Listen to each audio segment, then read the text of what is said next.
The bishops candlesticks ये play Victor Hugo के less मिसेरेबल्स से लिया गया है।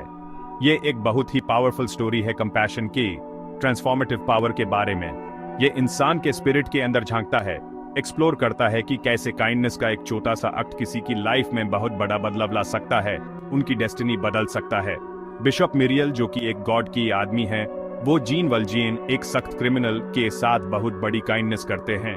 उनका ये एक्ट सिर्फ एक छोटा सा जेस्चर नहीं है, बल्कि एक बहुत बड़ी मिसाल है उस फेथ की जो हर इंसान में अच्छाई देखता है। वल्जियन जो सालों की इम्प्रिजनमेंट से गुस्सा और निराश है, वो बिशप के सिल्वर कैंडलस्टिक्स चुरा लेता है। उसके एक्शंस डेस्परेशन और सोसाइटी पी से भरोसा उठ जाने की वजह से होते हैं, जिससे यूज सिर्फ बेरहमी और अन्याय ही मिला है। यूज पकड़कर वापस लाया जाता है।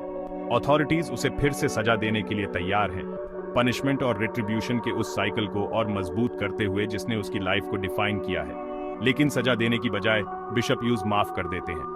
मर्सी का ये एक्ट सिर्फ एक पर्सनल चॉइस नहीं है, बल्कि उन सोसाइटल नॉर्म्स को चैलेंज है जो बदला लेने की मांग करते हैं।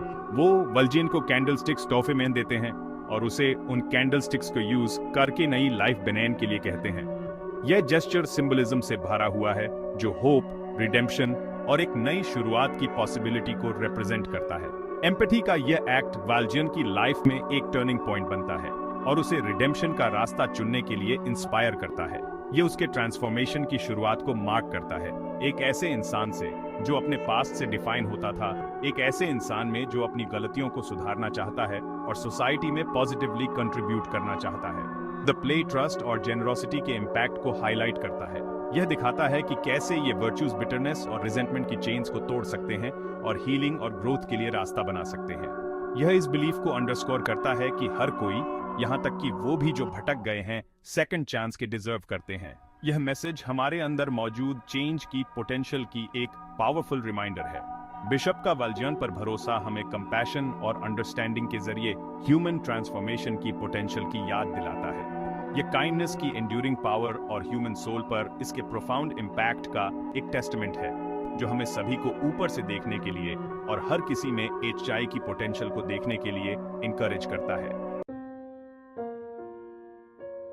आज की दुनिया में बिशप की जेनरोसिटी आपको उन काउंटलेस एनजीओज में दिखती है जो ग्लोबल इश्यूज पे बिना थके काम कर रही हैं। ये ऑर्गेनाइजेशंस डोनर्स के ट्रस्ट और जेनरोसिटी पे डिपेंड करती हैं, जो उनके मिशंस में बिलीव करते हैं। लेकिन कंपैशन का ये लैंडस्केप अपनी परछाई के बिना नहीं है। जैसे वल्जियन ने बिशप की काइंडनेस का फायदा उठाया था, वैसे ही चैरिटी की दुनिया में भी फ्रॉडुलेंट एक्टिविटीज की बड़ा चैलेंज है जो पब्लिक ट्रस्ट को कम करती हैं। सच यह है कि चैरिटेबल सेक्टर स्कैम्स और फ्रॉडुलेंट एक्टिविटीज का टारगेट बन गया है। डिजिटल प्लेटफॉर्म्स और ऑनलाइन फंड रेजिंग के बढ़ने से फ्रॉडस्टर्स के लिए जेनरस इंडिविजुअल्स का फायदा उठाना और आसान हो गया है। फेक एनजीओज की स्टोरीज, फंड्स का गलत इस्तेमाल और झूठी इंपैक्ट रिपोर्ट्स अब आम हो गई हैं। ये फ्रॉडुलेंट एंटिटीज अक्सर कन्विंसिंग वेबसाइट्स और सोशल मीडिया प्रोफाइल्स बनाते हैं ताकि अनसस्पेक्टिंग डोनर्स को ल्यूर कर सकें। इन इंसिडेंट्स की वजह से जरूरतमंदों तक पहुंचने वाले क्रूशियल रिसोर्सेज दूसरी तरफ डाइवर्ज हो जाते हैं और साथ ही यह कमेंडेबल वर्क करने वाले लेजिटिमेट ऑर्गेनाइजेशंस की रेप्यूटेशन को भी नुकसान पहुंचाते हैं। जेन्युइन चैरिटीज के वॉलंटियर्स और स्टाफ मेंबर्स अक्सर इन स्कैमर्स के एक्शन से डिसहार्टन्ड और डिमोरलाइज्ड महसूस करते हैं। वेल इंटेंशन्ड डोनर्स पर इसका इमोशनल और फाइनेंशियल टोल बहुत डेवस्टेटिंग हो सकता है, जिससे स्केप्टिसिज्म पैदा होती है और चैरिटेबल गिविंग में एंगेज करने की रिलक्टेंस बढ़ती है। कई डोनर्स स्कैम होने के बाद किसी भी ऑर्गेनाइजेशन पर ट्रस्ट करना मुश्किल पाते हैं, जिसका असर फिलैंथ्रोपी और कम्युनिटी सपोर्ट के ओवरऑल स्पिरिट पर पड़ता है। इन चैलेंजेस के बावजूद ट्रांसपेरेंसी एथिकल और इफेक्टिव फिलैंथ्रोपी का कॉर्नरस्टोन बनकर उभरता है। एनजीओज को अपने स्टेक होल्डर्स के साथ क्लियर, एक्सेसिबल और रेगुलर कम्युनिकेशन को प्रायोरिटाइज करना चाहिए। इसमें उनके मिशन, विजन और वैल्यूज के बारे में डिटेल्ड इंफॉर्मेशन प्रदान करना शामिल है। साथ ही फाइनेंशियल रिपोर्ट्स, प्रोग्राम अपडेट्स और इम्पैक्ट असेसमेंट्स भी शामिल है। Openly addressing concerns, acknowledging challenges और कंटिन्यूअस इंप्रूवमेंट के लिए कमिटमेंट दिखाना ट्रस्ट बनाने और बनाए रखने के लिए एसेंशियल है। आइडेंटिफाइंग ऑथेंटिसिटी, नेविगेटिंग द मेज ऑफ एनजीओज। डोनर्स के लिए एनजीओज का कॉम्प्लेक्स वर्ल्ड को समझने के लिए विजिलेंस और समझदारी की जरूरत होती है। थॉरो रिसर्च बहुत जरूरी है।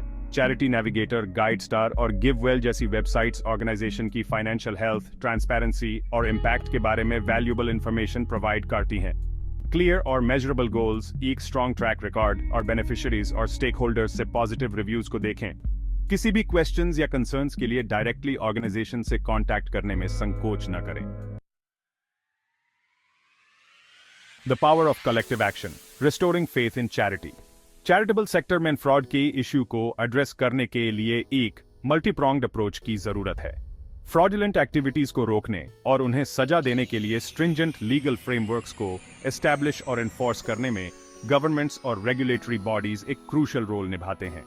एनजीओज को खुद एथिकल गवर्नेंस, फाइनेंशियल ट्रांसपेरेंसी और रोबस्ट इंटरनल कंट्रोल्स को प्रायोरिटाइज करना चाहिए। डोनर्स अपने गिविंग चॉइसेस और एडवोकेसी एफर्ट्स के जरिए उन ऑर्गेनाइजेशंस से ग्रेटर अकाउंटेबिलिटी और ट्रांसपेरेंसी की मांग कर सकते हैं जिनको वो सपोर्ट करते हैं। The importance of individual action.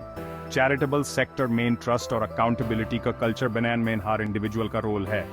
Informed रहो, समझदारी से काम लो, सवाल पूछो, ट्रांसपेरेंसी की मांग करो। ऐसे ऑर्गेनाइजेशंस को सपोर्ट करें जो इन वैल्यूज को फॉलो करते हैं। रिस्पॉन्सिबल गिविंग चॉइसेस कार की हम सब मिलकर एक ज्यादा जस्ट और इक्विटेबल वर्ल्ड बना सकते हैं। Conclusion, a call for a more trusting world. Bishop का जीन वल्जियन पे ट्रस्ट करना ह्यूमन कंपैशन के ट्रांसफॉर्मेटिव पावर की याद दिलाता है। उनका सिंपल येट प्रोफाउंड जेस्चर ने वल्जियन की लाइफ बदल दी, ये दिखाते हुए कि कैसे ट्रस्ट पॉजिटिव चेंज का कैटलिस्ट बन सकता है। हालांकि चैरिटेबल सेक्टर में फ्रॉडुलेंट एक्टिविटीज का होना सच है, लेकिन हमें जेनरोसिटी के स्पिरिट को अपनाने से पीछे नहीं हटना चाहिए। इसकी बजाय यह हमें ज्यादा विजिलेंट और प्रोएक्टिव होने के लिए मोटिवेट करना चाहिए, ताकि यह इंश्योर किया जा सके कि हमारे कंट्रीब्यूशंस का इस्तेमाल एथिकली और इफेक्टिवली हो। ट्रांसपेरेंसी, अकाउंटेबिलिटी और एथिकल प्रैक्टिसेस को बढ़ावा देने के लिए मिलकर काम करके हम एक ऐसी दुनिया बना सकते हैं जहां ट्रस्ट प्रिवेल करे। यह कलेक्टिव एफर्ट न सिर्फ चैरिटेबल ऑर्गेनाइजेशंस की इंटेग्रिटी को स्ट्रेंथन करेगा, बल्कि ह्यूमैनिटी की अच्छाई में फेथ को भी रिस्टोर करेगा। आइए हम बिशप के उस अटूट बिलीफ को एम्बॉडी करने की कोशिश करें जो ह्यूमैनिटी की इनहेरेंट गुडनेस में था, वो भी एडवर्सिटी के समय में। ट्रस्ट और कंपैशन का कल्चर फॉस्टर करके हम सभी के लिए एक ज्यादा इंक्लूसिव और सपोर्टिव वर्ल्ड बना सकते हैं। Please subscribe and like my channel for more insightful videos.